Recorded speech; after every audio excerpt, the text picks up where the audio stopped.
Hey, welcome back to another video of AI Basics. In this video, we are going to learn how to view your Grammarly history. Currently, Grammarly doesn't have a specific feature to view a detailed history of past edits or suggestions for each document. However, there are a few tips for tracking changes and viewing suggestions within Grammarly. You can find the real-time suggestion. As you type Grammarly highlight issue in real time, you can check each underlined suggestion to review it before accepting or dismissing it. You can also undo the suggestion. If you accept the suggestion and want to revert it, you can use the undo button in document or use the undo keyboard shortcut, which is Ctrl-Z on Windows or Command-Z on Mac.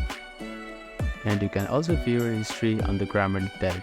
Open Grammarly on your preferred web browser. After that, log into your account. On the main home page of the My Grammarly section, you can see all of your documents.